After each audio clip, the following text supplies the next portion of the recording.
Écoutez-moi, je veux aller très vite dans cette révélation que Dieu m'a donnée.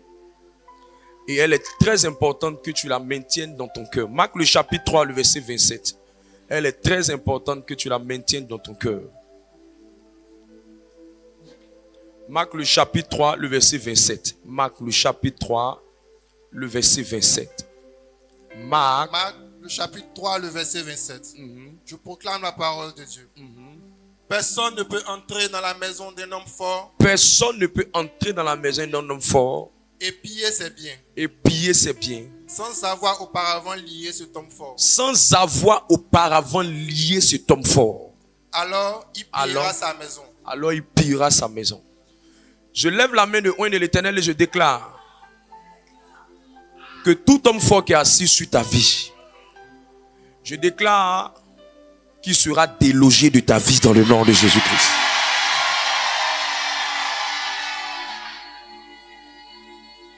Je veux dire à quelqu'un, c'est la fin de l'échec que tu as connu depuis plusieurs années. Laisse ton amen saisir mes déclarations.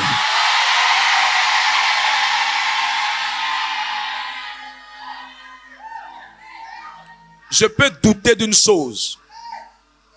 Je peux douter de certaines choses. Mais je ne doute pas de ce que Dieu va changer la vie de plusieurs personnes.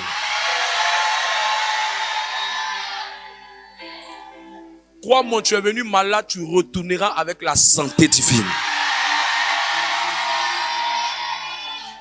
Crois-moi, tu es venu brisé, broyé, courbé, tordu. Tu te relèveras redressé pour accomplir quelque chose de puissant. Nous sommes en train de parler de neutraliser l'homme fort de nos différentes familles. Regarde, la vie est spirituelle. Et c'est l'ignorance qui est la plus grande montagne dans la destinée des hommes. Quand vous ne connaissez pas, vous allez subir. Mais quand vous connaissez, vous allez gagner en temps. Et vous allez gagner en avantage. Je suis venu aider quelqu'un ce soir. Au travers de mes faibles mots, chargés de la présence de Dieu. Pour que la parole du Seigneur change la vie de quelqu'un. De l'échec au succès. De la malédiction à la bénédiction. Écoutez, beaucoup d'enfants de Dieu me font rire souvent. Beaucoup de créatures de Dieu souvent me font rire. Ils se disent que quand on devient enfant de Dieu, ou quand on est chrétien, tout ce qui nous arrive doit forcément venir de Dieu. C'est faux. J'entends certaines personnes dire même que tout ce que Dieu fait est bon. Mais avant d'affirmer que tout ce que Dieu fait est bon, rassure-toi que c'est Dieu qui en est l'auteur. Parce que c'est lorsqu'il est l'auteur qui peut faire concourir toutes choses à ton bien.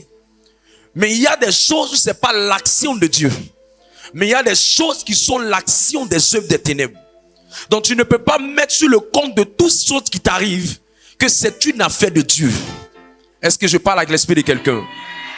Et le problème de beaucoup de gens, c'est qu'ils ont tellement mis les choses sur Dieu qu'à un certain moment de leur vie, qu'à une certaine dimension de leur vie, quand les choses n'allaient pas comme il le fallait, ils ont pris Dieu pour fautif et ils ont commencé à avoir des remords. Ils ont commencé à avoir des regrets. Et ils ont commencé à accuser Dieu en se plaignant à longueur de journée comme l'a fait une personne dans l'histoire biblique qu'on appelle Job. Mes amis, l'ignorance de beaucoup de personnes leur font croire que Dieu est l'objet de beaucoup de choses qui leur arrivent. Non. Certains disent l'Éternel l'a donné, l'Éternel a repris. Pose-toi la question, est-ce que c'est l'Éternel qui a repris? L'Éternel peut avoir donné, mais c'est pas évident que ce soit l'Éternel qui reprenne. Et il y a des écritures qui me confirment cette vérité. La Bible me dit dans le livre de Romains, le chapitre 11, verset 29, il dit Dieu ne se répand pas de ses dons. Ça veut dire que Dieu ne peut pas donner et après reprendre. Voilà pourquoi quelqu'un peut avoir le don de chanter, de venir dire Dieu va rien lui faire. Voilà pourquoi quelqu'un peut avoir le don de chanter à la gloire de Dieu et il va être un artiste païen et mondain. Et Dieu va rien lui faire. Parce que le don lui a été donné, il en fait ce qu'il veut. Même si la volonté parfaite de Dieu, c'est qu'il l'utilise pour la gloire de son nom. Mais lui, il peut en faire ce qu'il veut. Mais Dieu ne lui reprendra pas ça. La seule personne qui va tordre, qui va pervertir, qui va plier, qui va mélanger, c'est Satan. C'est pourquoi au lieu de dire que tout ce qui t'arrive vient de Dieu, il faut connaître d'abord la parole du Seigneur sur certaines choses. C'est pourquoi quand je vois certaines personnes jouer avec leur vie spirituelle, quand je vois certaines personnes jouer avec leur relation avec Dieu, quand je vois certaines personnes mépriser leur communion avec le Seigneur, j'ai pitié pour eux. Je me plains pour eux. Je me pose la question s'ils connaissent réellement le monde spirituel. S'ils connaissent ce qu'on appelle le règne de l'esprit. S'ils connaissent ce qu'on appelle les réalités de la vie spirituelle. S'ils connaissent ce qu'on appelle le monde des esprits. C'est parce qu'ils ne connaissent pas ces choses qu'ils peuvent se permettre de jouer, de plaisanter, de sous-estimer leur vie chrétienne. C'est parce qu'ils se permettent ces choses qu'ils peuvent laisser le diable entrer dans leur vie et faire ce qu'il veut de leur vie. Mais la bonne nouvelle que je t'annonce, tu as fait le bon choix d'être là ce soir. Mes amis, le jour où j'ai attrapé le Seigneur, personne ne m'a dit de continuer à toujours le suivre.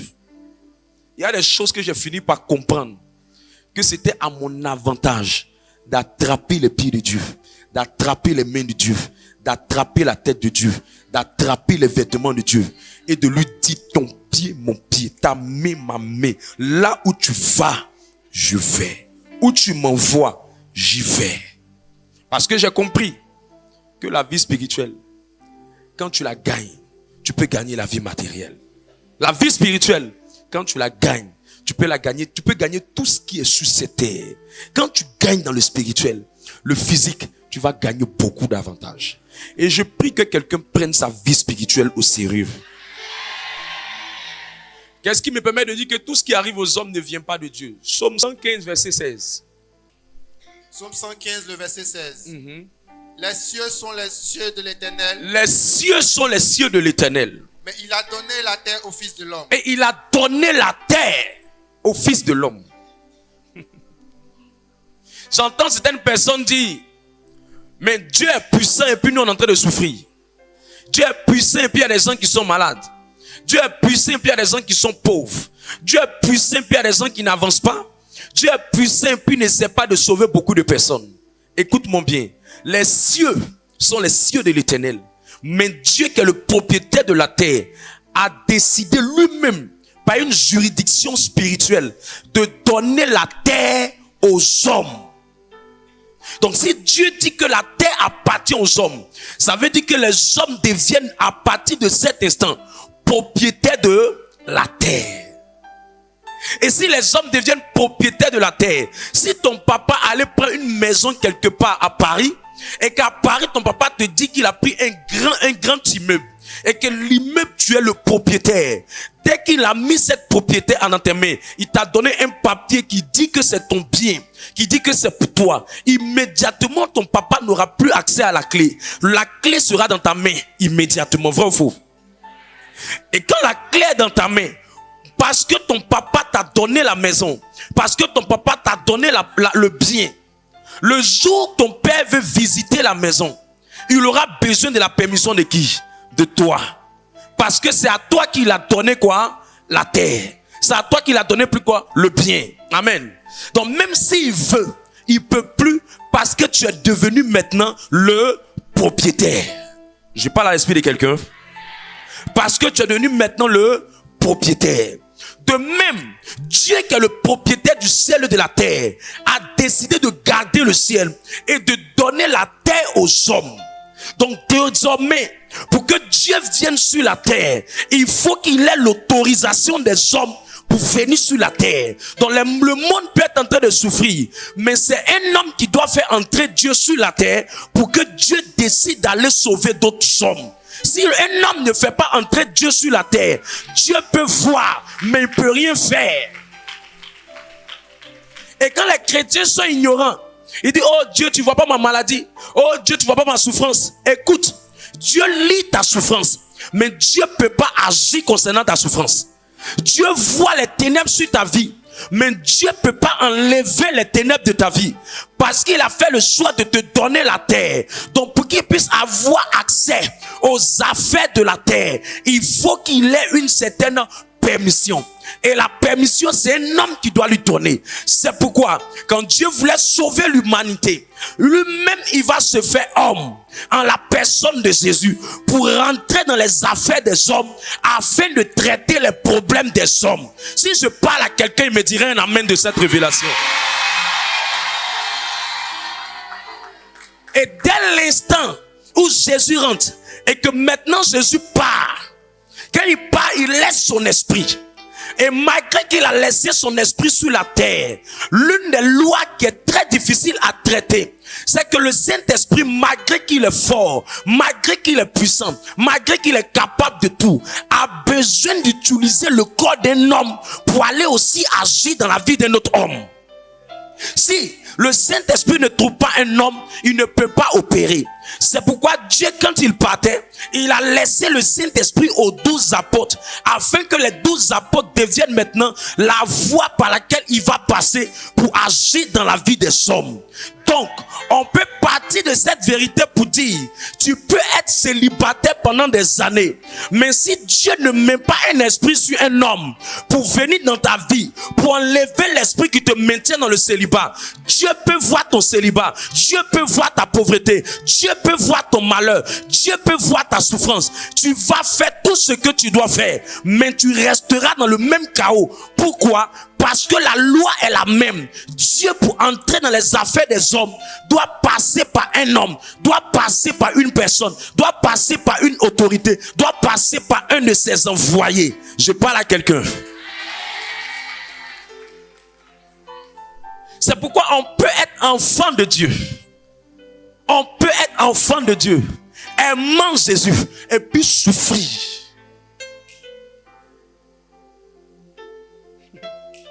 Je te dis la vérité. Et il y en a plein. Des millions même. Des millions. Des millions. On peut être enfant de Dieu. Et à un moment de sa vie, on est frustré. Et la plus grande bêtise, c'est de passer son temps à se plaindre. La plus grande stupidité, c'est de passer son temps à pleurer. La plus grande ignorance, c'est de passer ton temps à être tout le temps en train de dire, Dieu, tu me vois pas, Dieu, tu me vois pas, Dieu, tu vois pas, Dieu, tu vois pas, je suis fatigué. Écoute, tu as chanté ce langage-là et tu peux mourir avec ça. Prends ce texte important-là, Ésaïe 57, verset 1. Je vais aider quelqu'un aujourd'hui. Est-ce que tu veux que je t'aide? Ça va changer ta manière d'appréhender ta vie chrétienne. Trop de gens se baladent et ils disent qu'un jour leur vie va changer. Ils me font rire. Il y a des gens qui vont mourir sans rien devenir. Je peux te choquer? Il y a des gens qui vont mourir sans rien devenir. Écoute, l'obligation de Dieu c'est de faire entrer au ciel.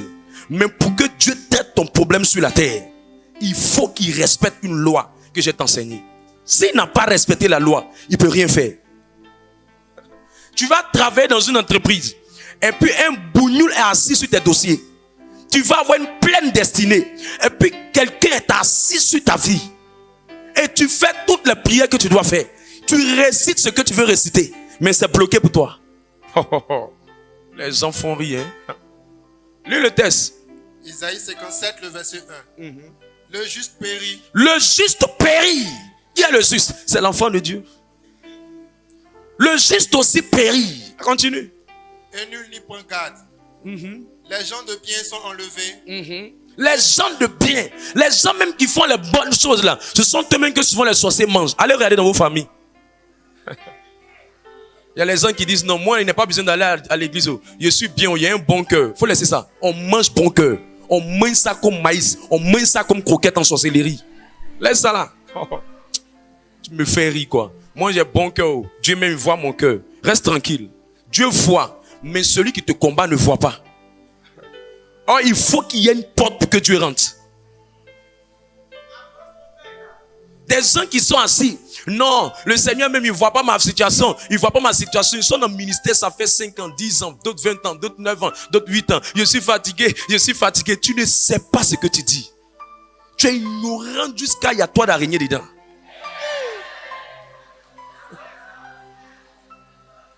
J'ai arrêté de me plaindre quand il y a eu cette révélation. Dieu dit sur la terre là, on ne s'amuse pas, on se bat jusqu'à qu'on obtient. Parce que les affaires de la terre là, c'est pour les hommes. Allons-y. Les gens de bien sont enlevés. Et nul ne fait attention. Nul ne fait attention. Ils ont fait les bonnes choses, on les a tués. Le lendemain, on les a oubliés. Écoute, si tu penses que tu es trop découraté de la vie, tu vas te suicider aujourd'hui. Je te dis, on va aller manger, on va aller pleurer. Je serai le prédicateur, il a fini de prêcher à ton funérail. Après ça, 3 jours après, on parlera d'autres choses. D'autres seront en train de parler de Eto'o, d'autres seront en train de parler de Drogba, d'autres seront en train de parler de, comment elle s'appelle là, une sonde quelque part là-bas. Et toi-même là, on t'a oublié 20 ans. Maintenant même, on oublie vite les morts, vite même. Avant, on attendait un peu, maintenant là, c'est rapide. C'est rapide. Avant, ça faisait 2 mois d'abord. Mais maintenant là, en 1 semaine, 2 semaines, on ne parle plus de toi. Regarde ta voisine, il faut lui dire, donc tu vas m'oublier quoi.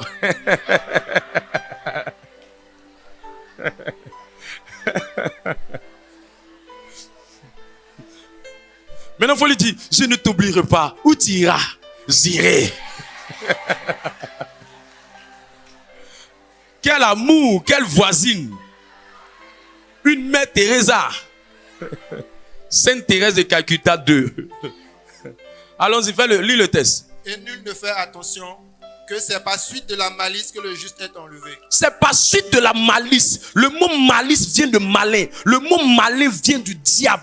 On dit le diable est méchant, le diable est malin. On t'explique ici que les justes qui périssent, les gens de bien qui sont enlevés, les gens de bien qu'on malmène, ce n'est pas n'importe quoi qui les fait partie. Mais ce qui les fait partie, c'est par la malice.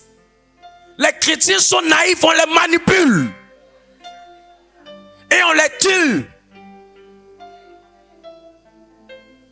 On les manipule et on les tue. Je suis allé prêcher dans un coin vers Jacquesville. Une maman me tend la nourriture. Elle dit, on est très content de venir, on est très content de venir. Le Saint-Esprit ouvre mes yeux. Je dis, c'est comme ça que vous avez tué les prêtres ici. C'est moi tu as fait ça. C'est moi tu as fait ça. Le même jour, j'ai dit ça à la vieille là. La vieille, elle a noissé en un seul coup. Son visage a changé sur le sang. J'ai dit, quand je vais mettre mes pieds ici, tous ceux qui font ça là, ils vont tomber un à un. On a fait 3 ans dans le village en train d'évangéliser. 3 ans dans le village en train d'évangéliser. Jusqu'on arrivait jusqu'à Tukuzu aux Alem. Prêcher l'évangile. J'ai commencé ministère dans un endroit où il y avait sorcellerie. Je connais, le diable est méchant. Il dit c'est par la malice qu'on tue les gens. C'est par la malice qu'on manipule les gens. Avant je pouvais croire que Dieu avait prévu que des gens deviennent rien. C'est faux. Tout le monde est appelé à devenir grand. C'est quelqu'un derrière toi qui est en train de jouer, en train de mettre les foutaises sur toi. Mais ce soir, je viens renverser cette bêtise de ta vie.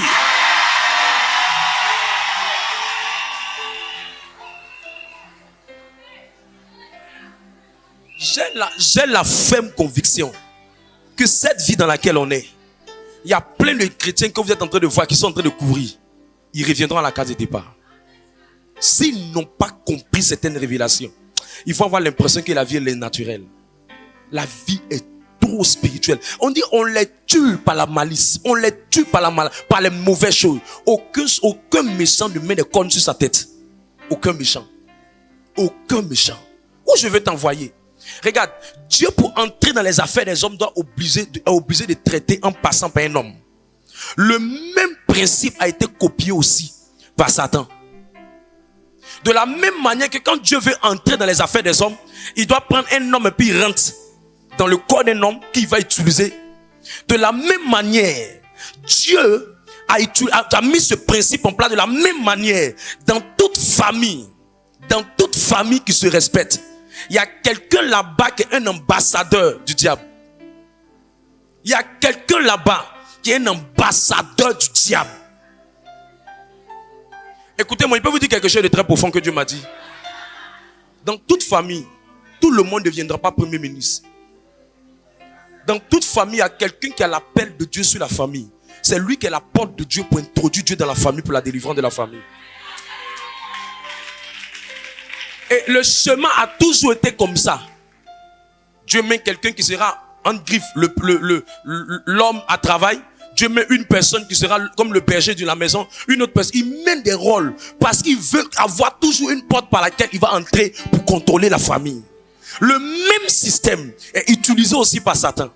Dans toute famille qui se respecte, Satan cherche quelqu'un qui va déposer dans cette famille, qui va être son représentant dans le but d'accomplir sa mission. Parce qu'un esprit mauvais, un esprit démoniaque, un esprit déchu, s'il est dans l'air pendant au moins 30 minutes, il disparaît.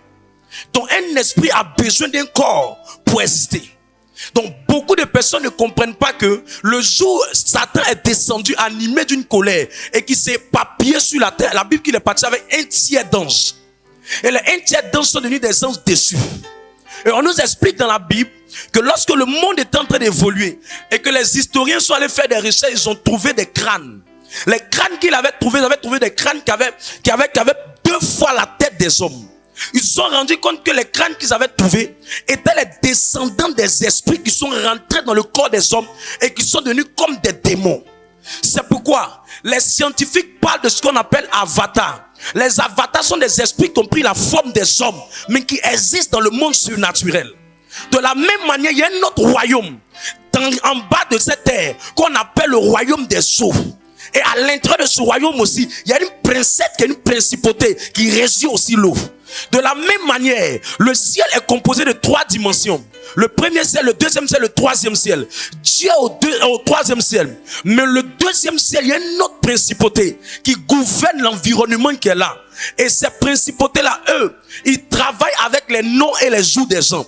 C'est pourquoi les ethniques qui donnent les noms des gens en donnant les noms des jours. Jeudi veut dire temps, jeudi veut dire temps. Si on ne fait pas bien ta délivrance, tu vas te rendre compte qu'il y a une alliance qu'on appelle les constellations. C'est-à-dire des esprits qui sont liés à ton nom et qui peuvent influencer ta vie. Écoutez, quand les gens ne comprennent pas la délivrance, ils passent le temps à chasser des esprits sans rien comprendre. Chaque jour a une influence dans le monde du deuxième ciel. Et ce sont les démons qui sont là-bas. Maintenant, ces démons-là, ils ne peuvent pas rester là-bas comme ça. Ils ne peuvent pas rester dans l'eau comme ça. Ils ne peuvent pas rester dans l'air comme ça. Ils doivent habiter des corps. Donc, plus les démons sont nombreux, plus des corps dans les démons deviennent encore nombreux. Donc, comme ils utilisent maintenant les corps pour se déplacer, c'est ça, on parle d'une personne qui est influencée par un démon. Quelqu'un est avec moi? Maintenant, ce qui est mystérieux dans cette affaire, c'est que quand quelqu'un est influencé par un démon, Jésus lui-même en Jean 6, verset 70, il dit de Judas qui était avec lui, que Judas qui était avec lui, qui a passé le temps avec lui, qui a prié avec lui, qui a reçu le Saint-Esprit avec lui, il dit que Judas là, il n'était pas un humain, il était un démon. À partir de là, j'ai fini par me rendre compte que toutes les femmes ne sont pas mariées et tous les hommes ne sont pas mariés. Il y a des démons qui sont sur cette terre, qui sont sortis de l'eau parce que nous approchons de la fin des temps. Voilà ça. N'est-ce pas moi qui vous ai choisi parmi vous les 12, mais l'un de vous est un démon. Il n'a pas dit l'un de vous est possédé de démons. Il dit l'un de vous est un démon. Ça veut dire qu'il y a des démons sous la forme humaine qui existent. Jolie fille, mais c'est Mami Wata. Je sais de quoi je te parle. Il y a des hommes qui ont eu des rapports avec ces filles, ne sont plus jamais retrouvés. J'ai causé avec un taximètre personnellement, ça fait pratiquement maintenant 3 ans. On priait de l'autre côté et je venais en taxi, il quittait 2 plateaux. Le taximètre m'a dit qu'il a accompagné une dame. La dame, quand il a laissé, elle rentrait vers le vallon. Quand elle était en train de marcher, quand il a vu la dame, il a juste baissé sa vitre, il regarde. La dame avait des sabots. C'était la première fois qu'il voyait que on parle de dame sabot, il ne lui croyait pas. Quand il a vu ça, il a vu que ce sont des réalités qui existent. Mes amis, il y a des démons. Croyez-vous que tous ceux qui se déplacent à Djamé là, ce sont des humains? Arrêtez-moi ça là. Arrêtez-moi ça là. Je parle à l'esprit de quelqu'un. Où je vais t'envoyer? Je vais t'envoyer pour te faire comprendre que le monde dans lequel on est influencé par le royaume des ténèbres. 1 Jean 5, verset 19, il dit le monde est sous la gouvernance des démons. Et si on ne t'a pas bien enseigné sur la délivrance, si on ne t'a pas bien enseigné sur le combat spirituel, tu ne pourras pas comprendre certaines choses. Et je vais t'aider à comprendre quelque chose de très profond. Dis avance. Regarde. Étant donné que les esprits ne peuvent pas vivre dans l'air, dans l'eau, dans les différents environnements où ils sont, ils doivent habiter les corps des gens. Maintenant, dans toute famille qui se respecte, il y a un type d'esprit qui est rentré dans le corps d'une personne, qui est devenu comme son ambassade, l'ambassade de Satan dans la famille. C'est cette personne-là qui est appelée homme fort ou femme forte. Elle est la représentante directe du royaume des ténèbres dans une famille. Son but, c'est de tordre la destinée des enfants.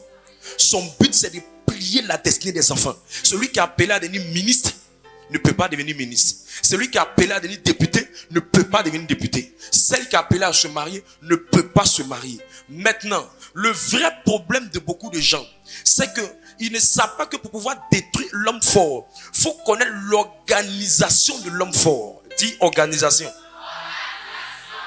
Regarde, chaque fois que tu rentres dans une famille, si tu ne trouves pas d'homme fort, c'est que la famille, ils ont déjà chassé tous les démons dedans.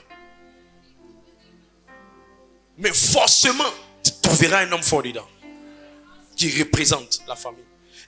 L'homme fort, son but, c'est de mettre la limite concernant la destinée de cette famille. Mais pour arriver à accomplir facilement sa mission, elle doit travailler de la même manière que le Saint-Esprit, quand il est dans le corps de quelqu'un, il travaille avec deux personnes. Dieu le Père, Dieu le Fils. Plus lui-même, ça fait 3 personnes. Donc quand l'homme fort est quelque part, elle doit travailler avec 2 personnes dans la famille. La première personne avec laquelle elle travaille, c'est une personne qu'on appelle l'esprit familier. Qui est l'esprit familier? C'est l'esprit qui connaît toute l'histoire et la jeunesse de la famille. L'esprit familier se charge de quoi? L'esprit familier se charge de collecter les informations. L'esprit familier joue le rôle de secrétaire. C'est ça, de collecter les informations de la famille et de mettre ça en écrit. Pour dire, cette famille-là, voilà leurs faiblesses. Cette famille-là, voilà les problèmes. Cette famille-là, voilà ce qui. Cette famille, voilà. L'esprit familier connaît l'histoire de la famille. Maintenant, l'homme fort, lui, son rôle, c'est d'aller exécuter ce que l'esprit familier lui a dit. Mais avant qu'il exécute, il y a une personne qui est en quelque sorte dans cette famille, appelée l'esprit dominateur. Généralement, l'esprit dominateur opère toujours, pas tout le temps, mais souvent, avec les chefs de famille. Et l'esprit dominateur, quand il est dans une famille, il est comme le chef, mais le chef dans le règne spirituel de la famille. C'est pourquoi ça n'est pas forcé que ce soit forcément le chef de famille qui est forcément l'esprit familier. Mais l'esprit familier, je dis l'esprit familier, quel est l'esprit dominateur? L'esprit dominateur, quel est son rôle? L'esprit dominateur, lui, il est la porte. Il est la porte quand tu dis, bon, je prends un exemple, c'est qui? Personne ne va vouloir qu'il prenne un exemple sur lui en tout cas. Ok, je veux atteindre M. Nguessan. Si je veux atteindre M. Nguessan, avant d'atteindre M. Nguessan, je sais que dans la famille de Nguessan, il y a l'homme fort de sa famille. Donc l'homme fort de sa famille est quelque part. Mais la personne qui va me faire entrer dans la famille de M. Nguessan, c'est l'esprit qu'on appelle l'esprit dominateur. Et quand lui maintenant, il va venir vers moi, il va juste chercher à me dire, voilà comment tu vas entrer dans cette famille. Parce que lui connaît beaucoup de choses sur la famille. La première chose qu'il connaît, il connaît les alliances de la famille. Il connaît les lois de la famille. Il connaît les totems de la famille. Mais sauf que lui, il a ça sous forme de documents. Mais il n'a pas écrit ça. Donc une fois que lui, il a ces documents-là, il vient dire à lui là, voilà, eux là, leur faiblesse c'est femme, eux là, leur faiblesse c'est ça, eux là, leur faiblesse c'est ceci. Donc si tu veux entrer là, faut entrer par la boisson, ou bien faut entrer par femme, ou bien faut entrer à telle heure. Ceux-là c'est comme ça, faut les mettre en palabre. Quand ils sont en palabre, tu peux entrer facilement. Il connaît la destinée de la famille. Il connaît même les totems de la famille. Est-ce que vous savez que chaque famille a son totem? Qui c'est ça? Derrière chaque totem, il y a des esprits. Donc, il va te dire, voilà le totem. Voilà comment tu peux avoir accès. Voilà comment tu peux avoir les points de faiblesse. Et maintenant, quand l'esprit dominateur, maintenant, lui, à son tour, il va maintenant vers l'esprit familier. Et l'esprit familier, maintenant, recopie tout ce qui était dit. Quand il finit de recopier tout ce qui était dit, il va chercher maintenant l'esprit qu'on appelle l'homme fort ou la femme forte. Elle, son rôle maintenant, c'est d'exécuter tout ce qui a été dit selon les lois de la famille. L'homme fort est fort parce que il a beaucoup d'informations qui peuvent lui permettre d'opérer. Il a beaucoup d'informations qui peuvent lui permettre de travailler. Je prends un exemple très basique pour que vous puissiez comprendre. S'il y a une loi dans la famille qui dit je veux atteindre une femme, et la femme en question dans leur famille, il y a une loi qui dit qu'il ne peut pas dépasser 5 ans de mariage. La loi là est déjà écrite dans la famille. Et j'ai regardé la famille là. L'esprit dominateur va me dire, celle-là pour l'atteindre, c'est pas compliqué. Faut la mettre en colère. Parce que son point de faiblesse, c'est la colère. Donc quand l'esprit dominateur va créer un concours de circonstances pour que la colère arrive dans la vie de cette femme. Et l'esprit maintenant dominateur, une fois qu'il a laissé entrer l'esprit en question, entrer maintenant le démon en question, le démon en question maintenant va aller vers celui qu'on appelle l'esprit familier, qui va dire, ok, elle là, maintenant que tu as fini par rentrer par sa colère, voilà où ils ont leurs problèmes. Dans leur famille, on ne doit jamais dépasser 5 ans de mariage. Donc laissons-la jusqu'à la 5e année de mariage, et puis on va s'élever. Et on va aller mettre, ils vont maintenant vers l'homme fort. Et l'homme fort dit, ah ok, donc il y a 5 ans de mariage là-bas. Donc comme c'est la limite qu'ils ne doivent jamais dépasser, ils commencent immédiatement à créer un concours de circonstances. Créer des événements bizarres, des circonstances bizarres. La femme et le monsieur vont se frapper. La femme et le monsieur vont se faire des histoires. Ils vont amener des problèmes qu'on ne peut pas penser. Et une personne va dire, moi je ne veux plus ce foyer. J'abandonne ce foyer. Je sors de cette maison. Et une fois qu'elle est sortie, l'homme fort est lui qui a créé les circonstances. L'homme fort est celui qui va s'asseoir sur elle pour dire, on t'a eu. À partir de maintenant, tu vas plus rentrer encore dans notre foyer. On est sur toi. Il dit, il garde ça en sûreté. Il maintient ça. Il a travaillé avec qui? L'esprit dominateur qui a donné le point faible. L'esprit familier qui a donné l'alliance qui est dans la famille. Et ils ont créé les circonstances pour fatiguer la personne. Créer des événements pour fatiguer la personne. Si la femme est une femme de prière, ils vont dire, comme on ne peut pas passer par la femme de prière, on va attaquer son mari. Ils vont créer un concours de circonstances envers son mari. Son mari lui-même va commencer à dire, je ne sais pas pourquoi, tu m'énerves, je ne veux plus, je ne supporte plus ce foyer, je me sens plus à l'aise, je n'en peux plus, ça me fatigue cette affaire. Et immédiatement les gens sortent comme ça des mariages. Qui a fait tout ça? C'est la personne qui exécute ce dessein. C'est l'homme fort. C'est pourquoi la délivrance commence lorsqu'on a détruit le système avec lequel l'homme fort travaille. Dès qu'on a renversé le système, on a la victoire dans la délivrance. Mais tu n'as pas renversé le système. Ça va te paralyser. Tu seras étonné que des circonstances que tu ne penses pas arrivent. Il y a des gens, on dit il y a une loi qui dit dans la famille, on ne peut pas travailler jusqu'à toucher plus de 500 000 francs.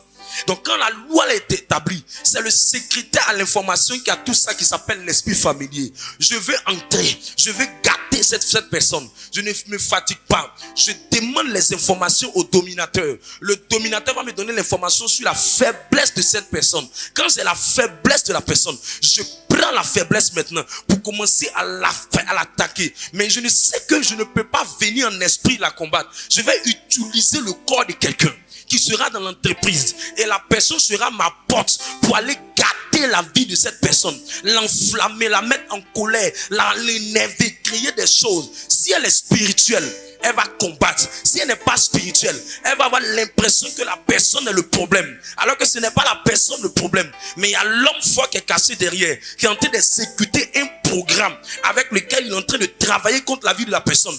Dans le but de te faire perdre la place que tu as, de te faire perdre la position que tu as, de te faire perdre les avantages que tu as, de te faire perdre la gloire que tu as, de te faire perdre la destinée que tu as. Mais je lève ma main aujourd'hui. Ma libra ou shaba et lama. Rababa, rababa, rababa. Radabradou shikabaya. Tout homme fort qui travaille avec un dominateur, je viens paralyser ton pouvoir.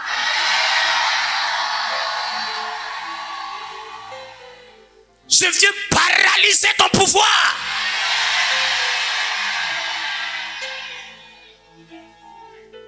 Écoute, quand ce schéma est fait, c'est pourquoi le système doit être détruit. Dis, j'envoie le feu de ce système. J'envoie le feu sur le système. J'envoie le feu sur l'entreprise. Je renverse leur manipulation. Pharaon, qui était l'homme fort d'Égypte, a dit à Égypte, je ne vous laisserai jamais partir. Il a maintenu l'Égypte dans la servitude. J'ai vu des hommes forts faire en sorte que quelqu'un puisse travailler durement. Quand Pharaon, Dieu dit, veut libérer Égypte, Pharaon disait lui donner plus de travail.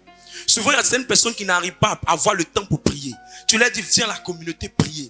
Elle dit, je ne sais pas, mais je ne trouve pas le temps. Mon programme est chargé. C'est juste Pharaon qui est en train de lui donner beaucoup d'activités avec l'esprit dominateur. Parce qu'il sait qu'elle aime l'argent. Donc, c'est pas là qu'on peut la maintenir. On va la maintenir par la faiblesse de l'argent. Et elle est occupée. Elle n'a pas le temps. Elle est occupée. Elle n'a pas le temps. Servitude sur servitude. Et la plupart des personnes ne font jamais rien de bon à leur argent. Leur argent ne leur apporte rien. Tu vois même le travail qu'ils font, les conditions dans lesquelles ils vivent, c'est qu'ils mangent. Là où ils vivent, tu dis, mais tout ce travail que tu fais de Béla, travail d'éléphant, moisson de fourmis, là, ça t'apporte quoi? Ça te donne quoi? Parce que Pharaon sait que si elle attrape sa vie chrétienne au sérieux, qu'elle a le temps de prier, qu'elle a le temps de s'investir, sa vraie destinée, sa réelle destinée, le plan parfait que le ciel a réservé pour elle, va éclore, va briller, va sortir. Et il sait que si ça sort, elle va s'accomplir. Alors qu'est-ce qu'ils vont faire? Ils vont tout faire pour l'assaillir de travail. Quand elle veut partir là-bas, un autre boulot vient, un autre gombo vient. Elle veut sortir, quelqu'un l'appelle. Il y a des opportunités de travail qui ne sont pas des opportunités. C'est juste la servitude pour te maintenir, pour s'asseoir sur toi et avoir le contrôle sur toi. Il y a des gens, leur homme fort, c'est eux-mêmes les parents de leur vie. Quand ils gagnent un peu d'argent, lui là l'appelle ici, envoie-moi l'argent. L'autre l'appelle ici, envoie-moi l'argent. L'autre l'appelle ici, envoie-moi l'argent. La personne est contrôlée par la famille. C'est comme si quand son argent arrive là, les gens ont l'information sur son argent. Et immédiatement les problèmes se présentent, C'est l'homme fort qui est en train de créer les circonstances pour que ton argent parte. Au moment où la personne va bien voir, elle est étonnée de voir que son argent, il ne lui reste plus grande chose. Elle travaille, mais elle n'avance pas. Elle travaille, mais elle n'épargne pas. Elle travaille, mais elle ne réalise pas. Elle travaille, mais elle ne bâtit pas. L'expérience de l'homme fort, c'est de créer un concours de circonstances pour que ce qui était écrit selon les lois de la famille puisse être exécuté. On dit que tu ne peux pas dépasser ça. On va tout faire pour que tu ne dépasses pas. Tu peux même avoir beaucoup de millions, mais on dit tu ne vas pas avoir plus que ça. Tu ne vas pas aller plus loin que ça. On va créer les circonstances des événements. Comme si ton argent avait odeur. Dès que ça sort, dès qu'on te paye, c'est comme si tous les problèmes d'habitude étaient bipés. On te bipe ici, on te bipe là-bas, on te bipe ici, on te bipe là-bas. Et tu dis, mais mon argent va où? C'est l'homme fort qui est en train de prendre de ton argent. C'est l'homme fort qui est en train de prendre de ta richesse. À un moment, Pharaon a dit à Moïse, ils peuvent partir, mais l'argent doit rester. Ils peuvent partir, mais leurs biens doivent rester. Moïse dit non. S'ils vont, ils vont avec tous leurs biens. Il dit non, ils vont partir, mais nous on veut leurs biens. Parce qu'il savait qu'aussi longtemps qu'il avait maintenu leurs biens, leur vie ne peut pas aller quelque part. Parce que là où est le cœur de quelqu'un, là se trouve son trésor. Et là où le trésor de quelqu'un est, son esprit y est. Quelqu'un est avec moi? C'est pour ça, si vous n'êtes pas des personnes spirituelles, ne soyez pas chrétiens, soyez spirituels. Dans le combat spirituel, ce n'est pas le chrétien qui gagne, c'est le spirituel qui gagne. Quand tu es spirituel, il y a des gens à qui tu ne donnes pas ton argent. Tu sais, ton esprit est dans ton argent. Voilà pourquoi quand tu viens à la prière, on dit donne ton argent quand on a fini de te prêcher. Parce qu'on veut que ton esprit et ce qu'on a libéré se rencontrent pour que ça féconde une bénédiction. De la même manière, l'homme fort connaît le pouvoir de l'argent. C'est pour ça qu'il y a un homme fort dans ta famille, il cherchera toujours à avoir accès à ton argent. Parce que c'est que s'il a accès à ton argent, il peut avoir accès à ta vie. Or, une somme, 5 000 dans 1 million, 5 000 dans 1 million, si on a eu accès à 5 000, on peut à partir de 5 000 contrôler les 1 million. Parce que l'homme fort, son but, c'est de contrôler la vie de quelqu'un à distance. Une fois qu'il a accès à un objet, un aspect, un bien de la personne, il peut maintenant télécommander la vie de cette personne à distance. Mais je lève ma main de prophète de l'Éternel et je déclare, ma libra ushada, libra andala, toute télécommande d'un homme fort, dans le but de te contrôler, te manipuler, te gouverner, je viens casser.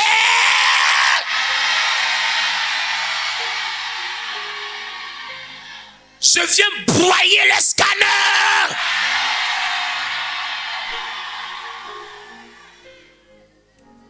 Écoutez, Quand les gens rentrent dans vos maisons, ne vous amusez pas. Si vous n'êtes pas assez spirituel, faites tout pour que quand vous commencez par la prière. Il y a des personnes qui ont déjà des hommes forts qui sont derrière eux.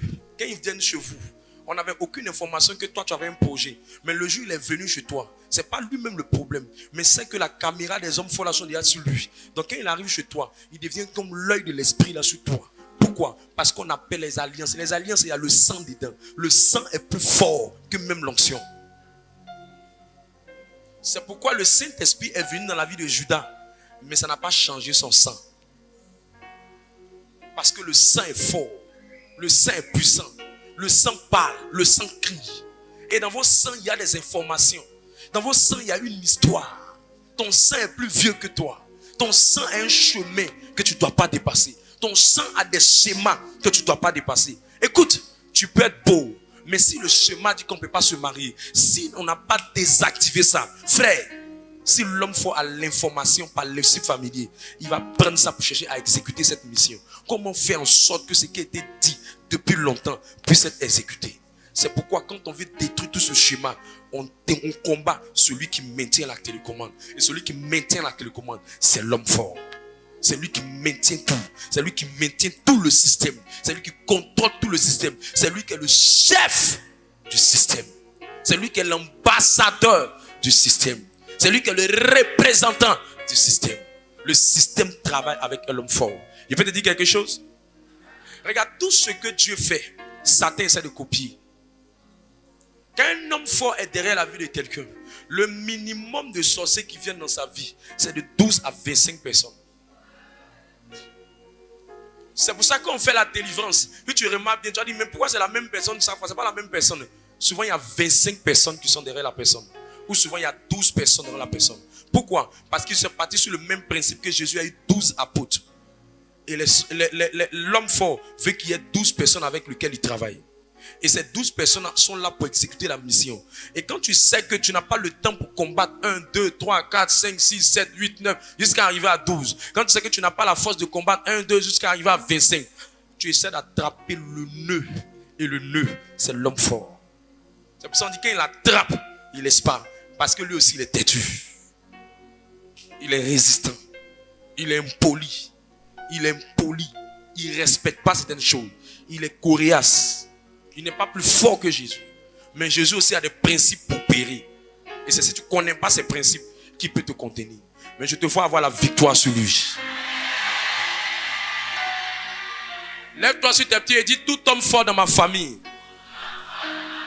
là où tu te trouves, je te convoque dans cette salle. Et je renverse ton pouvoir.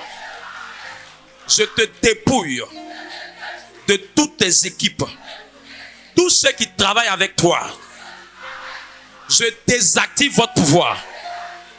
Dans le nom de Jésus-Christ. Commence à battre les mains pendant 2 minutes.